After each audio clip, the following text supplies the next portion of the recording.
निश्चित स्वरूपात एक शंका व्यक्त व्हावी अशा प्रकारचं वातावरण देश पातळीवरती निर्माण झालेलं आहे। EVM सारखी जी मशीन आहे ती लोकशाही जिवंत राहायला पाहिजे यासाठी आपल्या देशामध्ये मतदानाची प्रक्रिया बाबासाहेब आंबेडकरांनी घटनेच्या माध्यमातून आपल्याला दिलेली आहे आणि म्हणून ती मशीन तंत्रशुद्ध राहायला पाहिजे, त्याच्यावरती कधीही कुणाचा आक्षेप यायला नाही पाहिजे। ही खबरदारी आणि जबाबदारी प्रशासनाची आणि शासनाची असते।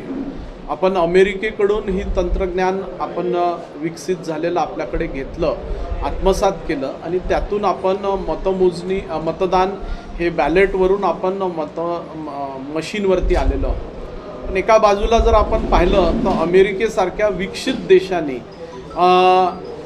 मशीननी मतदानाची प्रणाली बंद केलेली आहे। अनेक इतर समृद्ध देशांनी मशीनवरून वापस बॅलेटवर आलेले आहे आणि त्यामुळे देशातल्या लोकांमध्ये ह्या चिंतेचा विषय झालेला आहे की मशीनच्या माध्यमातून झालेलं मतदान हे किती प्रॉपर आहे नाही आहे, म्हणून शासनाने याचा विचार करणं गरजेचं आहे।